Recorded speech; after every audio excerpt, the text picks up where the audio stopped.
back during my honeymoon period with cannabis, it was illegal. I did not like to get it from the streets. I had other sources, but I wasn't a frequent smoker because it was hard to get a hold of the materials.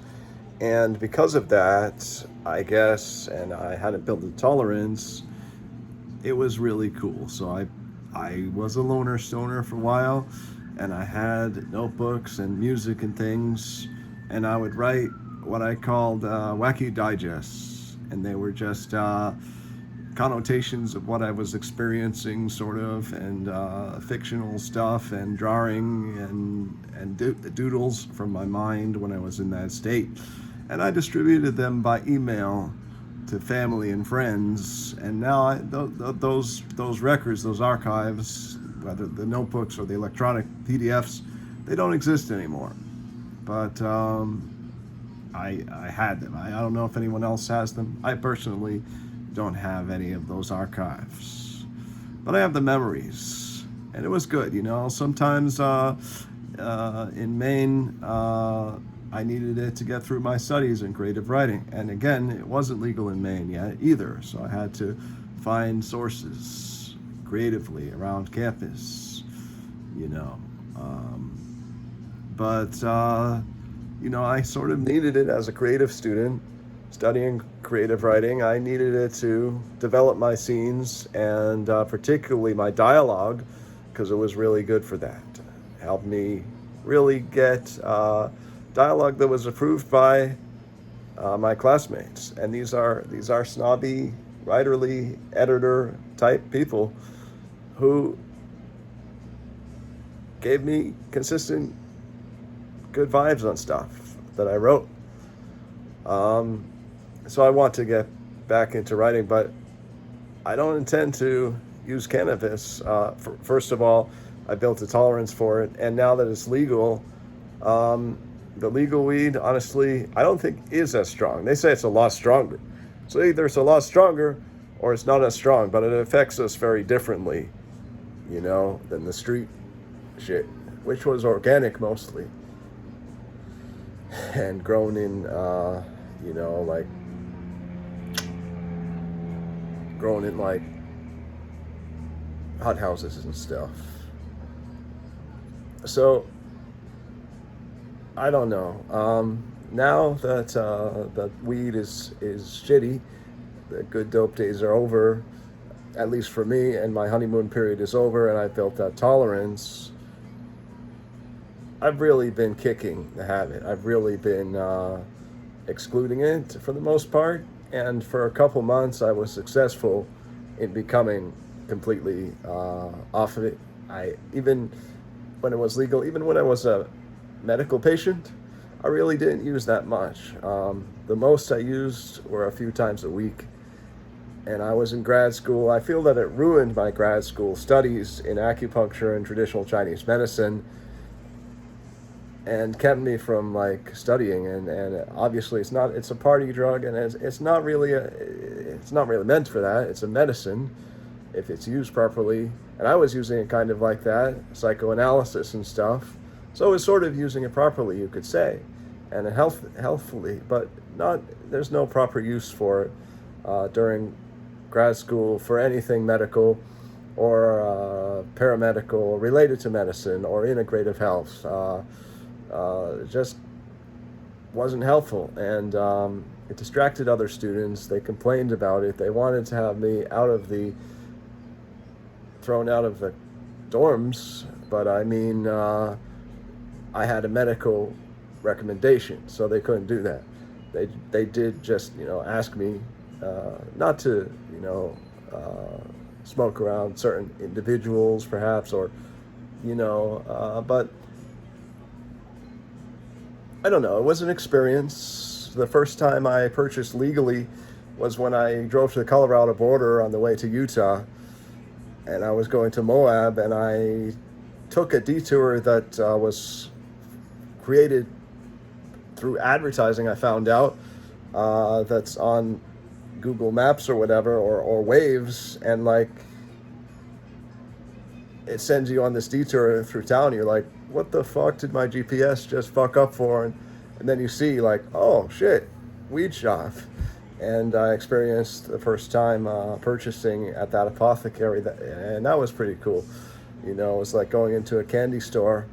And then later, you know, the through California medical program and through living in Washington now, the novelty has worn off, and I'm past the days when anything cool or creative, like the wacky digests that I used to create, you know, or the scripts I used to do when I was high for work for school, you know, I'm past the time of anything creative coming from that. And so I'm seeing that in a lot of cases, I mean, you can be a perpetual user all your life, but in a lot of cases, it wears out. And the way like policy and commerce has developed in the industry, it's just not doing it for me. It's not so I'm just gonna pretty much cut it out. I feel that as a spiritual person who's aware of non-duality and Buddhism, those aren't the practice of medicine like that. Plant medicines are, you know, they're used in other communities like the shamanic community, but they're not so much used in those communities. They're people who reach samadhi say you don't need it. Some have reached samadhi without ever touching it, and others have reached samadhi with profuse use of it, who now say they don't need it at all, you know, and it would affect them badly and take them out of samadhi if they were to use it. So with that in mind, as well as the fact that I do want to try and serve the people and serve the community as a police officer for a brief time, because, you know, not as a career, because of my graduate degree. I'm not intending necessarily to have a career with the police, but in a time when everybody's saying, you know, ACAB, you know, all cops are bastards, I want to both prove them wrong and also do some, you know, inner restructuring within the police force. So like maybe be involved in internal affairs, but I would have to be probably around a long time in the department for that, or I could use my education to my advantage to sort of get one of those internal openings and sort of put a stop to bad policing. Why am I concerned with policing? It stems from my roots in Massachusetts. It's really a police state, if you will, in the sense that guys just from that state are just expected to become police a lot of the time. And it's a bug that I guess goes through that area. And, you know, even though my family didn't raise me for that, and there's no like law enforcement background in the family, there's a history of veterans. There's a few veterans in the family that I've served. And, you know, I didn't serve in the military. I'm not eligible for military service, but I still want to experience that training, first of all, and that shaping and you know, discipline. But that may never happen, right? Because of the weed use, because I'm not in shape, because I've never been athletic, you know. So, you know, that could be just a pipe dream, right? Because weed does send you dreams about bullshit and send you over the edge on careers that you're not interested in or passionate about. You know, this isn't having to do with weed, though. You know, I came up with this when I was sober.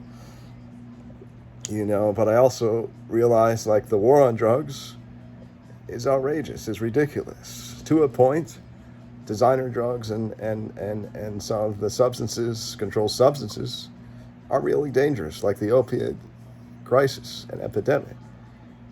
But, you know, weed hasn't really been much of an issue. So to apply the war on drugs to marijuana, it's a little bit excessive. I just think it's time for open use But, you know, again, the quality could go down and stuff like that. And when people make more hybrids and more hybrids and more hybrids and more GMO weed, it just gets farther and farther debased from the actual plant and the actual thing that it was in the beginning. Like we really shouldn't tamper with weed. So if you take the Hippocratic Oath, it says not to play at God, is one of their things that doctors agree to. And I would say that GMO scientists should observe the same expectation, and growers and farmers should not play at God. But anyway, like, what do I know, right? Like, some of that engineering has led to some really good hybrids. I just think that the day has come when too much of that experimenting has happened, and marijuana used to be just simple, like you would just be smoking weed, or you would just be smoking, in most cases,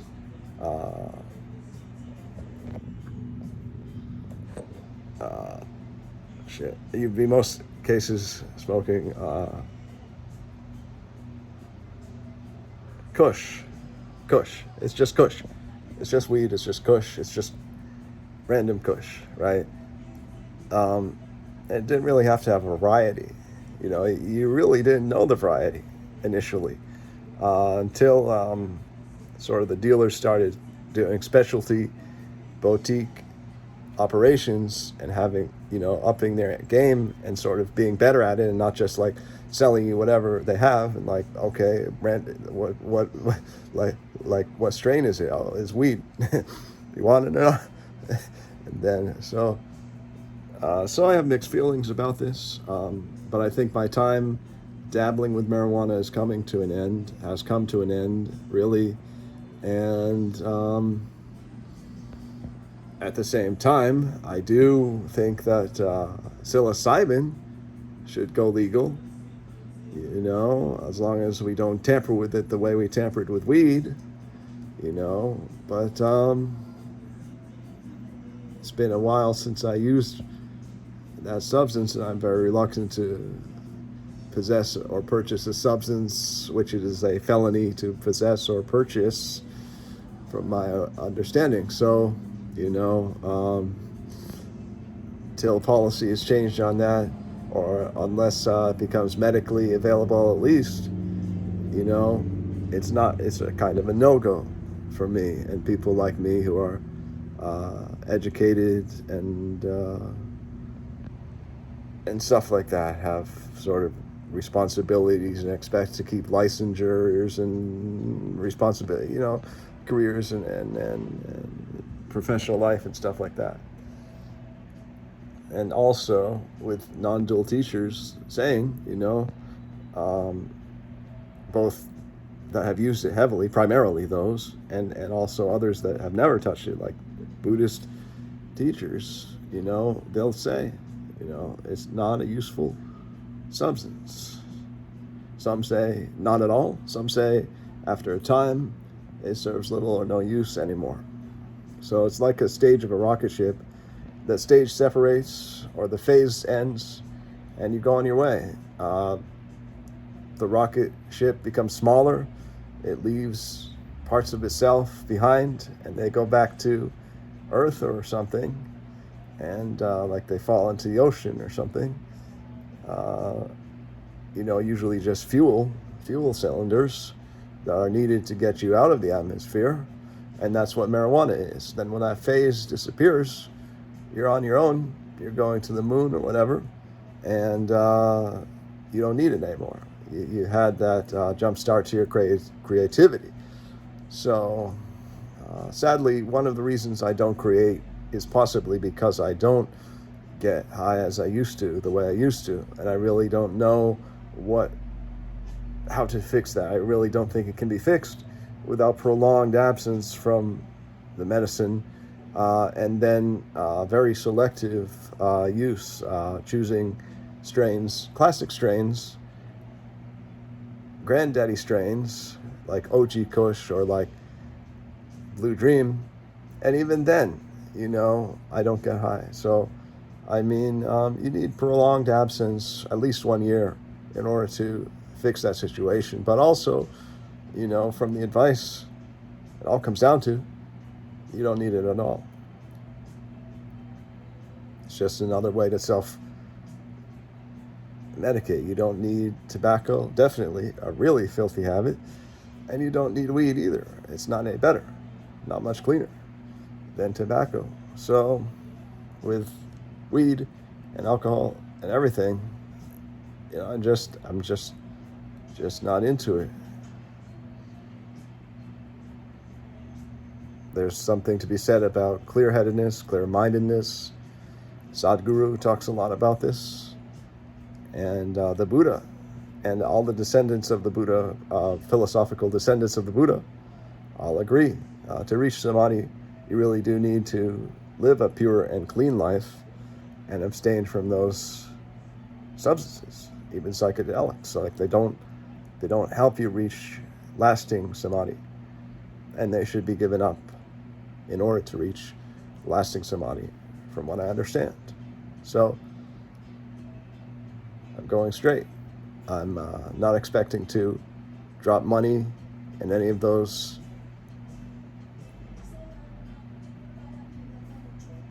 dispensary businesses that exist around here. Sometimes when traveling, I experienced higher intensity highs that were enabled by higher concentrations of the product, which aren't permitted in the state of Washington. But actually they are permitted, but you would have to eat multiple, they're all required to be individually wrapped and have no more than 10 milligrams of THC in them in each edible. So the temptation to use a lot of them diminishes, and you're like, oh shit, that's fucked up. I'm a drug user because I've opened 3 of these now, and I better not fuck with that because they're 10 milligrams each, and the state recommends that I don't use all that much. And then when you go to Portland, Oregon, it's not individually wrapped, it's all together, and it's a huge quantity, and they don't have a cap or a limit on it, and you're tempted to take 50 milligrams or more at a time, or 20 milligrams, 25 milligrams at least at a time. And then, so at that dose, I do take it back a little bit. You can get high, but then you're starting to create a dependency. You're starting to lose your money, and there really are economical consequences. I really don't appreciate that about the reality of this world. I really don't appreciate what a harsh world it is, and how much responsibility and pressure is placed on our shoulders. But at the end of the day, what we do here on earth is preparation for heavenly realms, and during our time in heavenly realms, we probably don't have any responsibility whatsoever except to enjoy pleasures and have fun. Then when we come to earth, we do hard times. So the rules are set such that by going straight, by being straight-minded, straight-laced, you kind of get rewarded in some ways. In some ways, criminals get rewarded. It appears that way. But in all honesty, the spiritual laws really, while we're here on earth, direct us to stay away from that stuff. It helped me understand complicated subjects such as metaphysics and non-duality, and it helps me sometimes get a better picture socially of what's happening, what people are thinking, or what people are expressing. But so it helps me understand people socially. So on the one hand, I recommend it. on the other hand, when you're done, you're done. And I sort of also think if you find an alternative ahead of time, you're better off. If you don't get involved with it ever, you're probably better off. Are you more spiritual than me? If you don't get involved with it, I would say yes, because it's a low vibration thing, kind of like tobacco use or spitting tobacco or some shitty, dirty habit like that can be compared with that, or drinking a lot can be compared with that, and it's attached to the dirt and the darkness and the grit, and it has that aspect to it, which has never been something I appreciated about the product. The people that are involved in that industry, the people that manufacture it, the people that grow it, they have a different mentality, sort of, than necessarily me, and most of them are not like into spiritual truth and purity, right? It's just a business to them, and other things like that. It grew out of the criminal world because it was criminalized, and that's unfortunate that the government did that and criminalized it. It should never have been criminalized, just like prohibition was a sham.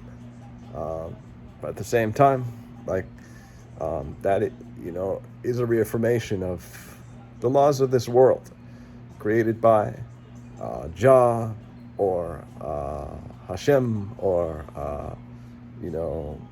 Deo or whatever you call God, the supposed God of this realm, who in my mind is the Martian God who resides on Mars, is like a titan, and sort of has to be to regulate us. But why did we get reborn into this realm? That's hard to say. Like, why did we get reborn under that abrasive authority? That's too much. He's too much, God. And there's no goddess, right?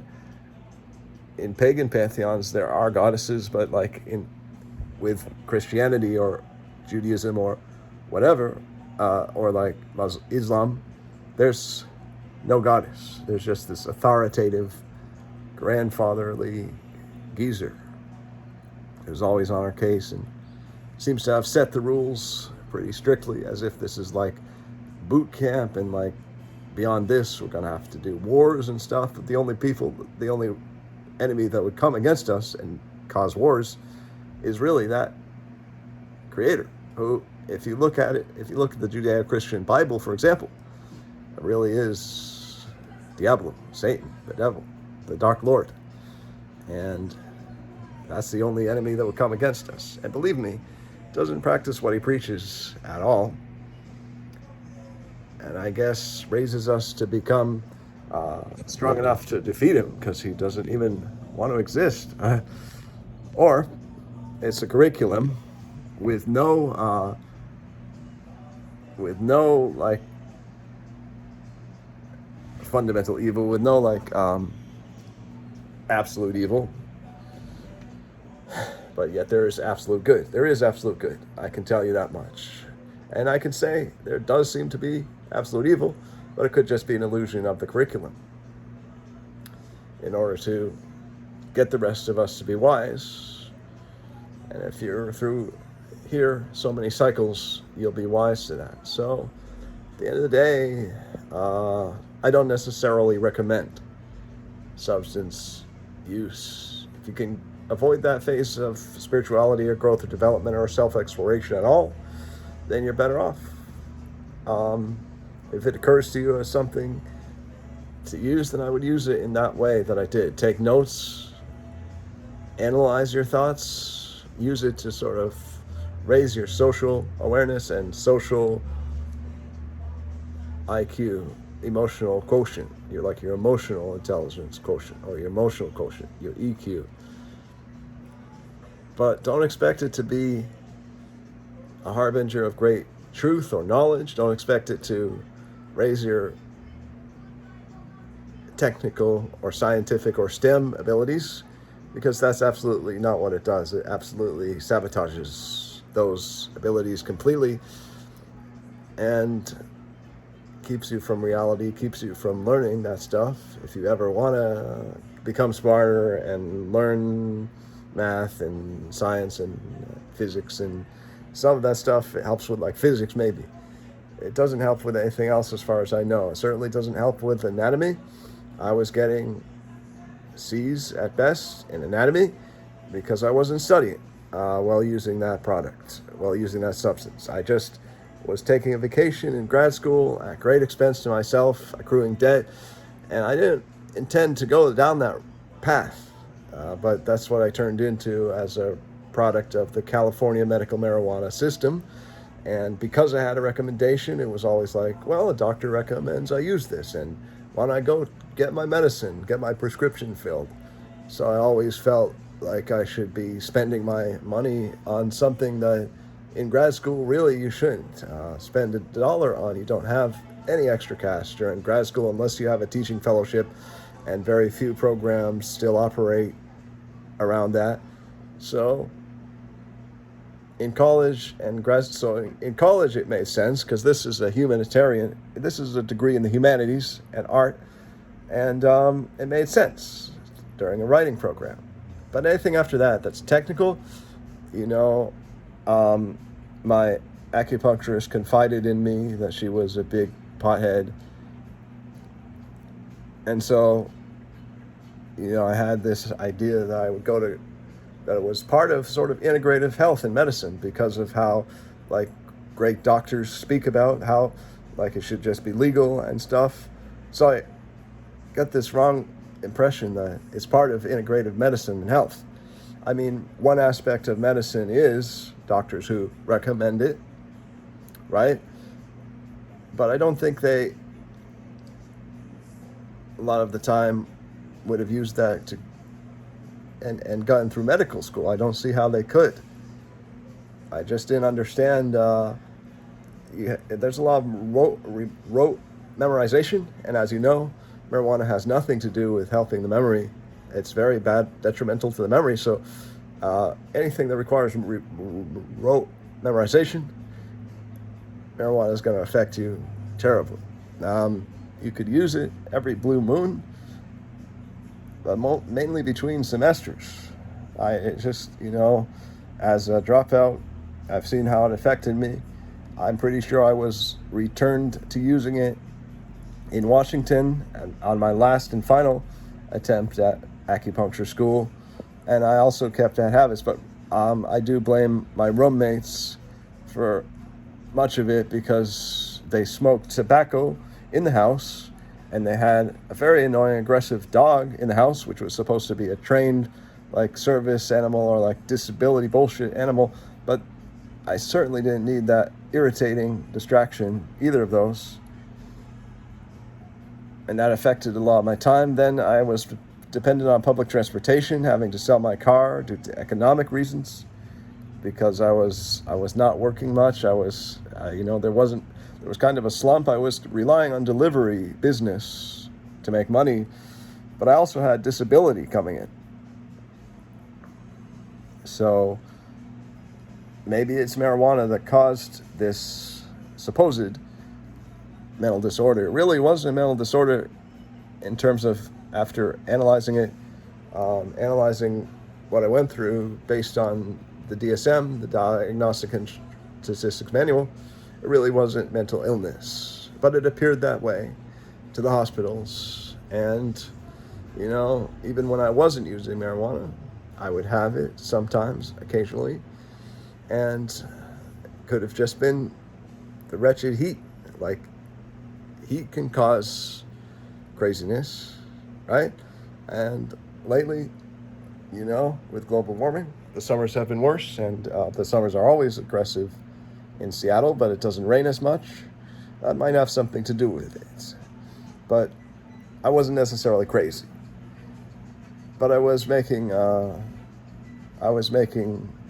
receiving a Social Security stipend during a few years. And during that time, I decided to go back to school, which obviously is understandable that it didn't work out. If you're medicated at all, those medications do have side effects, and that's going to affect your ability to study and everything. But in my mind, it wasn't necessary to be on those medications, and I would have just assumed not been on disability, but there was nothing in my mind I could do besides go to grad school, well considered disabled, so I did, just maybe in the wrong program. Now that I'm studying mental health, there's a little more of a fit, even though personally it's less of something that I'm passionate about, because I already have a degree in something that's theoretical, in the head, and invisible, and totally unseen. I mean, the printed word shows you my thoughts, but my thoughts are all I have when I'm writing. I'm not associated with the end product. So you see the book, right? You get the end product of the author, but they don't have all that in front of them. I mean, they might be printing it out and reading it, and you're supposed to do that, or they might be writing in print and keeping up with the work, but it's really hard to keep up with a draft, and you sometimes forget facts. Again, marijuana-induced memory problem. You forget facts about your story. Like, did I ever say that I set the rules that this guy did this, or did I say that it was vegan? Did I contradict myself? Did I make contradictory statements? And sometimes you don't find those contradictory statements till revision later, and it could really throw off the whole work if it's a really big one, and you paste a scene off a mistaken assumption that you fucked up because of your memory, and you thought your character is one way, and then you realize you had the character being another way, and it really only makes sense to be the other way. So anyway, in general, yeah, you make your own conclusions, you do what you want. For me, I don't see a need for intoxicants. I mean, I see a desire for them, yeah. People love to get fucked up. But there could be long-term effects and consequences from that, especially with alcohol. I don't recommend substances. Now that I'm becoming a mental health professional, as a mental health professional, I'm not allowed to recommend them. So my thinking is just going to change on all those bases.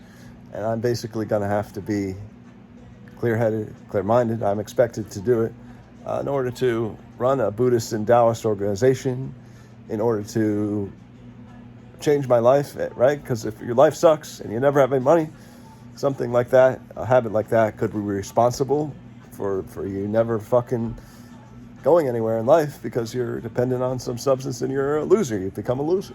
So when you realize what a loser you've become, perhaps because of it or whatever, then I would give it up. So smile, and free Tibet also. The real meaning of that flag is free Tibet. That's what the prayer really is for, in my best understanding. I mean, it's a prayer for everyone. It's a prayer for all living beings, most likely, because that's how the prayers of Buddhists are directed. But I would suspect that the prayer of Tibetan flags is to free Tibet. It should be a nation of its own. The Dalai Lama should be the ruler of that nation, and it should not be under Chinese authority, dictatorship, or rule. And they really should let go of it. They don't have any claim to it. And China really is a big country without it. They just probably don't like the shape on the map without Tibet. But really, it doesn't belong to China. Just want to say that.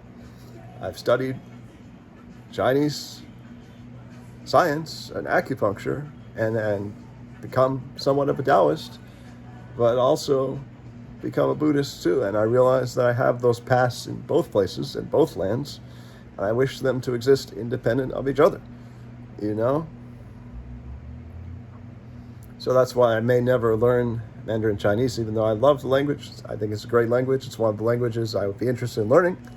But for political reasons, it's almost better to choose a different one, such as Nepali or Nepalese, right? Or Tibetan, right? Sanskrit, all that stuff. But I don't expect to learn other languages beyond Spanish because of my small brain and sort of like low intelligence, low attention span, poor concentration, memory. Again, all of this is from marijuana side effects. So I could change that if I wanted to. But a lot of people, not just Americans, don't bother to learn a second language. And they see it as one of those extracurriculars during college and school they're forced to do. And they don't really care. They don't really want to learn another language because of the immense headache involved unless you do it from an early age. So I really am into bilingual education, bilingual schools. I really do appreciate them and that sort of thing. But again, the kids themselves, well, the kids never feel that way because they're kids and they still have that neuroplasticity. So they never feel like it's a chore to learn these extra languages. They're enabled by them. They're given powers by that. For us as adults, though, it's like teaching old dogs new tricks, and there aren't really a lot of good theories about how to learn languages, and so it remains just one of those pipe dreams and struggles, something you really want to do. Perhaps you were so high and listening to something in another language that you're like, I really want to live in that country and learn that language, and then you realize that the spiritual approach might just be to live in your root culture, but travel the world and not take on too many other cultures because they all have their downfalls and deficits. And so spiritually, it's pretty hard. I'm not saying you shouldn't integrate to other countries, shouldn't move there. I think it's a really good thing to do. But yeah, this was about marijuana. So anyway, just know that other countries do have policies against marijuana that could have deadly repercussions in some countries, and no tolerance for it. I think China has no tolerance. So, so if you do choose to move to those countries, you might want to be sober, clear-headed well before that, so that you don't have a dependency when you move there, and you can integrate, and you won't be, breaking the law in a foreign country where you get shot or something for weed, Anyway, namaste.